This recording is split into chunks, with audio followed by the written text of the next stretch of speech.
大家好，我是美食多。藏红花是一种有悠久历史的植物，在西方国家被认为是必不可缺少的香料补品。藏红花在美食界也享有一定的地位，它和鹅肝、松露、鱼子酱这些响当当的食材齐名，被称为是食材界的三王一后。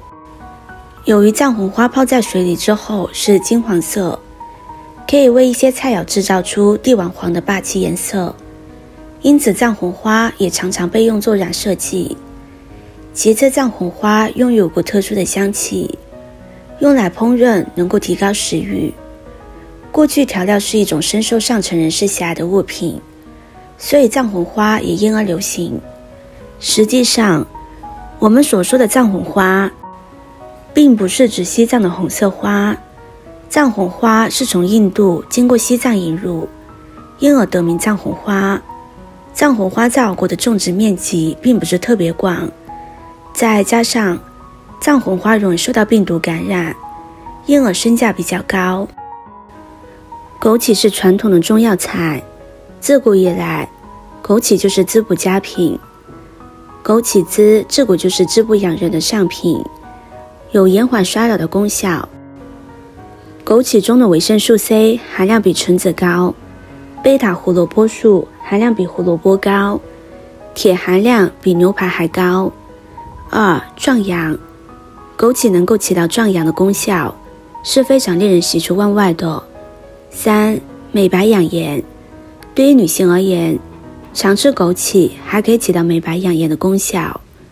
4. 养肝明目，枸杞性甘平，归肝肾经，具有滋补肝肾、养肝明目的功效。5. 补虚生津，枸杞全身都是宝，枸杞汁能补虚生津，用来入药或泡茶、泡酒、炖汤，如果能够经常饮用，可以强身健体。6. 抑癌防癌，枸杞对体外癌细胞有明显的抑制作用，可用于防止癌细胞的扩散和增强人体的免疫功能。平时我们适量的吃一些枸杞，对身体的好处也是非常多的。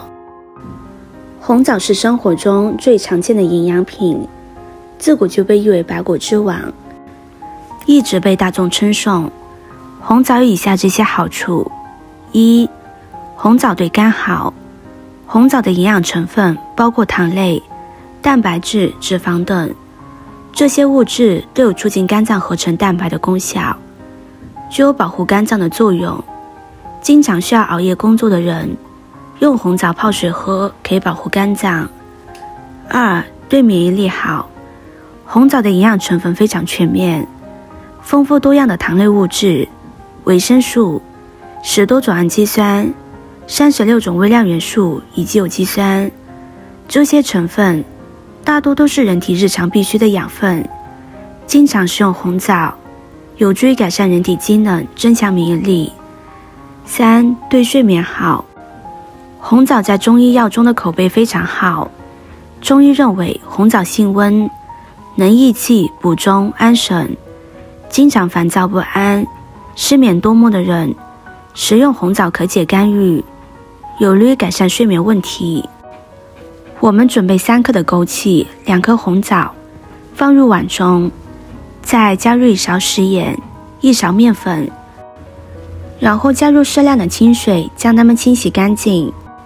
红枣和枸杞的表面有许多的褶皱，这些褶皱中很容易藏污纳垢，而面粉的吸附力较强，食盐有消毒杀菌的作用。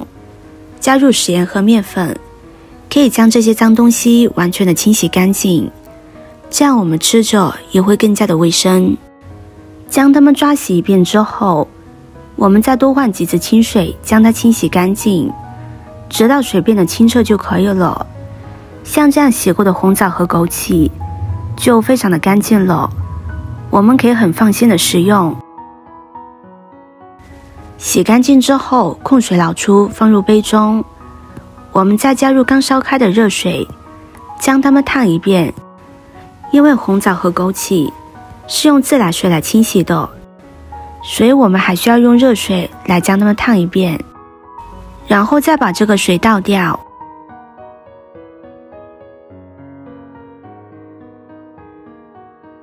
接着往里边加入藏红花。很多人在饮用藏红花的时候，心里没个谱，就像泡普通茶叶一样，拿上一把就开始泡了。其实这个做法是不正确的。藏红花虽然好，但是每天的用量也是有限的。一般情况下，每天所能饮用藏红花的根大概是5到8根，最多不能超过10根。然后加入滚烫的开水冲泡。朋友们、家人们，视频看到这里了，麻烦您动动您发财的小手，帮忙点一个免费的 like。 对您来说只是举手之劳，对美食多来说可以高兴的睡不着觉。现在这个视频就辛苦您帮美食多点赞转发一下吧，非常感谢大家的支持和鼓励。搅拌均匀之后，我们再在上面盖上一个盖子或者是盘子，将它密封起来泡制，这样它的营养能更好的释放出来。泡个10分钟就可以饮用了。现在汤水的颜色已经变深了，呈现橙黄色，现在就可以开始饮用了。藏红花泡水喝，可以帮助起到活血化瘀和安神效果。所以如果你担心自己体内有淤血情况，或者感觉自己睡眠不好，都可以尝试利用它来解决。它在帮助预防心脑血管病症和帮助人体调节肝肾功能等方面也有非常不错的效果。如果女性朋友选择长时间用藏红花泡水的话，那么就可以达到美容、祛斑和养颜的效果，还能够帮助女性朋友调血。用它来泡水喝，也可以帮助改善月经不调、产后淤血导致的腹痛等问题，闭经和痛经等等方面的问题，好处真的是非常多。不过在服用藏红花的时候，要注意这3件事情。第一，孕妇不要服用藏红花。第二，在服用藏红花之前，我们要先辨清自己的体质是否适合喝，然后再来食用。第三，要注意藏红花不能过量服用，过量服用也是会出现副作用的。